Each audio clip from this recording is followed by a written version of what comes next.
So in talking about kind of the three major events that illustrate the pursuit of expanding and protecting slavery, now through federal resources, through the instigations of wars, attempts to annex, and attempts to purchase additional slave territory. There were also a series of kind of overlapping and coinciding events throughout the antebellum period that reinforce a lot of the assertions made in those episodes, and also kind of influenced the arguments presented also by Lincoln, Henry Clay, and others, as far as their questioning of the motives and the intentions of the various Democrat administrations and the slave power more generally. So in 1835, the House voted to institute what was called a gag rule. And this gag rule was very specific. It prohibited the reading or the presentation or the referring to a committee for any petition that was abolitionist. A similar attempt was made to pass a like measure in the Senate, and of course that was proposed by none other than John C. Calhoun. It was rejected, however, in the Senate, and so he stormed out of the Senate chamber in rage. Founding Father John Adams, who would later effectively wage war against this gag rule and have it overturned in 1844, he described it as, I quote, "I hold the resolution to be a direct violation of the Constitution of the United States, the rules of the House, and the rights of my constituents. The freedom of debate has been stifled in this House to a degree far beyond anything that ever has happened since the existence of the Constitution." And of course, John Adams is completely correct in this. What he's explaining here is that the gag rule amounts to an infringement on the First Amendment because these abolitionist petitions are the words of the citizens. Now, initially, of course not anymore, but back in the good old days, let's say, the House actually met and would publicly read petitions presented to them by their citizenry, and then vote on how to act on those petitions, if they should be referred to specific committees or tabled or whatnot. And beginning in 1835, no petition that was abolitionist was to be read. So pretty gross there. One of the really interesting instances also began around 1835, although it extended out further. And it reflects on the insistence by the slave power kind of aristocracy to control information and to encourage ignorance, not only in slaves, but also really in all Southerners, especially the overwhelming majority of free white people who seldom owned slaves themselves, but they had to be kept stirred up through emotive appeals to passion in order to maintain kind of the political dominance of the slave-holding class. And to this end, Democrat President Andrew Jackson, he appointed a fellow Democrat apparatchik, a man named Amos Kendall. Kendall had been instrumental in the successful election of Andrew Jackson. He was very, very influential in both local and especially national news publications. And so using his resources, he helped to spread and propagate positive information about Andrew Jackson so that he would secure the presidential nominee and then victory. And Kendall was a member of the kind of so-called kitchen cabinet, which was an unofficial group that effectively governed policy-making decisions. Jackson saw in Kendall a confidant and a like spirit for the cause of the slave power. Some argued at the time that it was actually Kendall who was the de facto president and that Jackson was simply a figurehead. But That's not an uncommon accusation to hear about one's political opposition. But where it gets illegal and unconstitutional, of course, is that under Kendall, with the approval and instruction by Andrew Jackson, Southern postmasters and also postmasters in New York, they either did not send or they would pilfer any mail that was quote-unquote inflammatory in nature. And anything then that they categorized as inflammatory would be quarantined. And then, I guess presumably, after enough was acquired, they would have riots or burnings to destroy all of this inflammatory literature, which was, of course, as you already are rightfully assuming, was anything that was opposed to slavery. So we had our own Southern Fahrenheit 451 as a governing policy of the Democratic administration through the federal government and through federal postmasters who stepped in line. And this really is not even a conspiracy theory. Jackson and Kendall write about this rather openly to one another.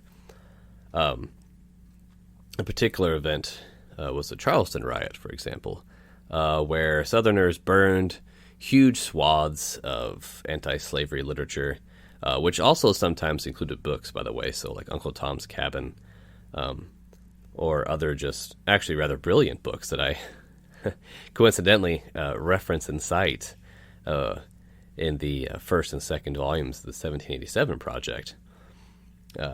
And they burned these alongside effigies of abolitionists, so they were already deeply conditioned to associate, I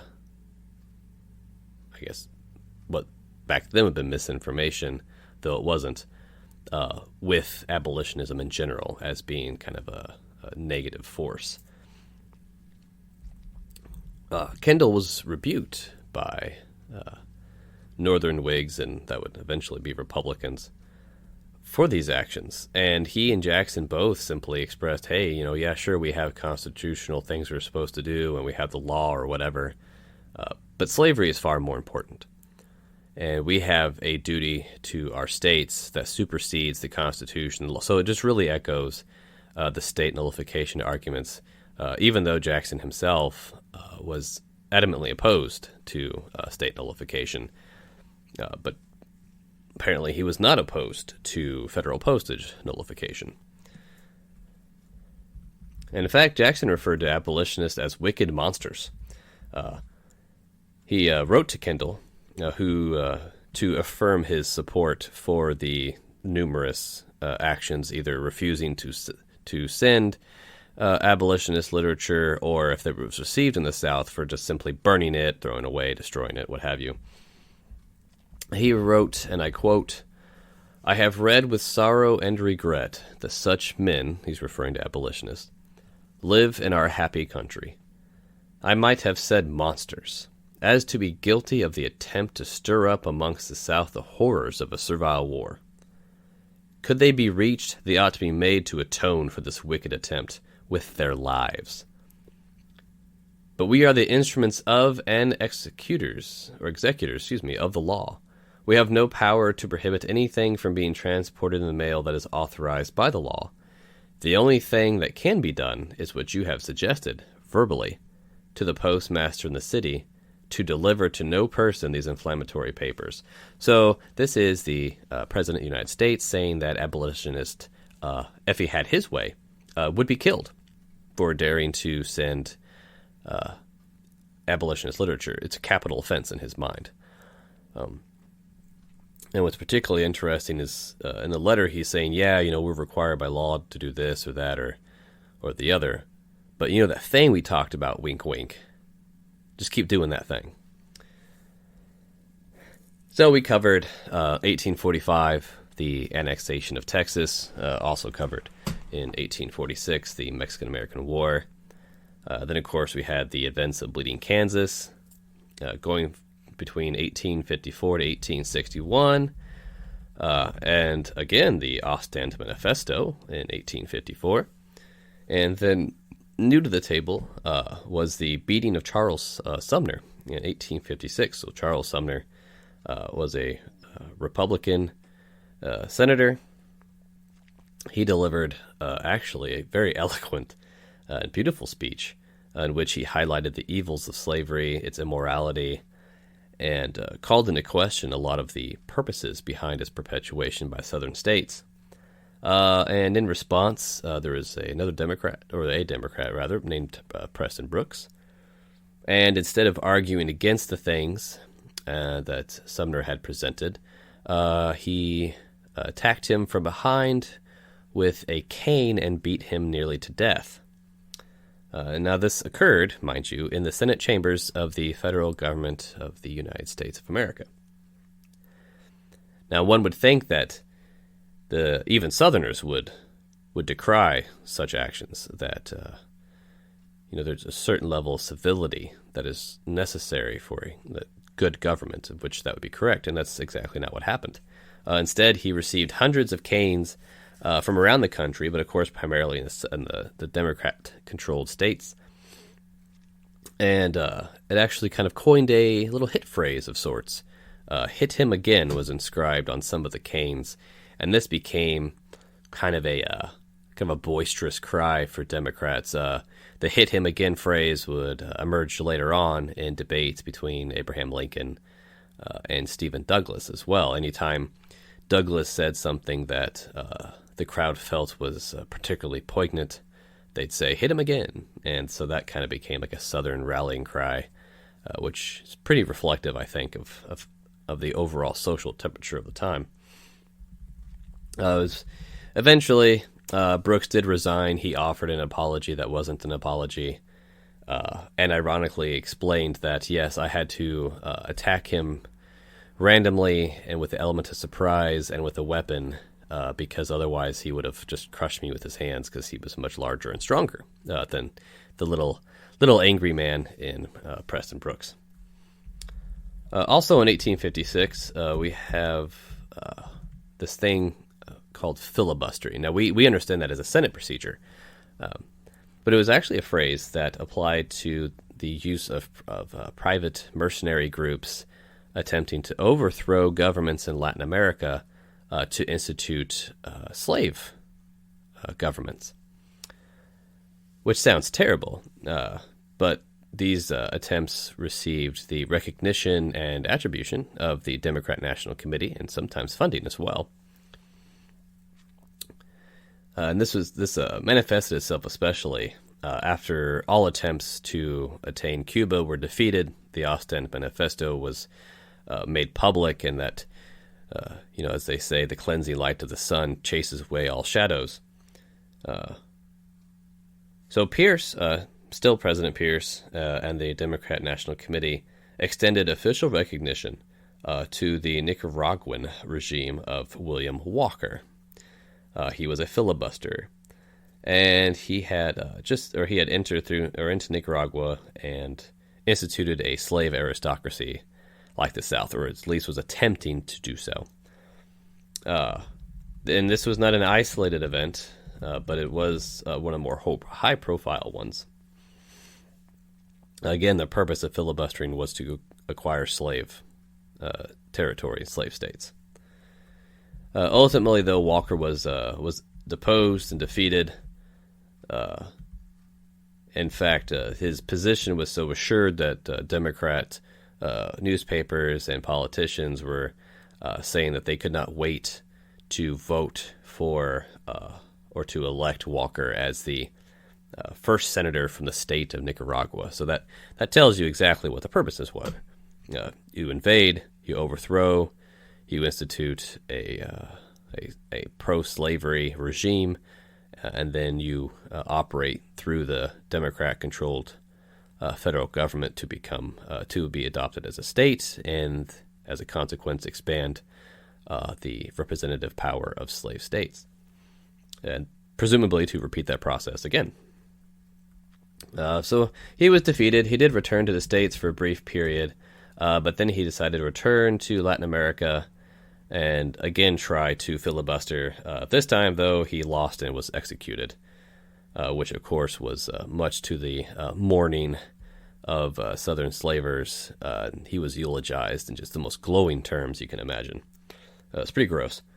Now, a lot of his crew, his compatriots, this cadre of mercenaries, they actually later went on to join the Confederate Army.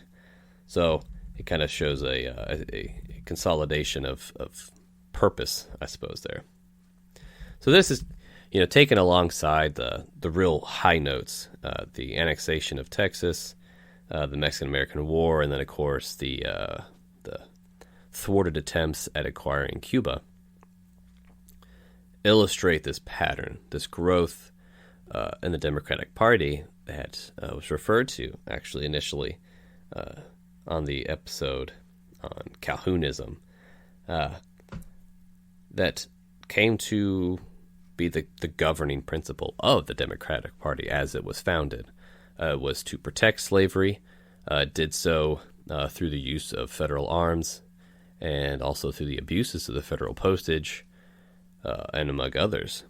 And of course, violence and slave expansionism, first into new territories, and through war and subterfuge, and then ultimately through attempting to follow that pattern to instigate more conflicts.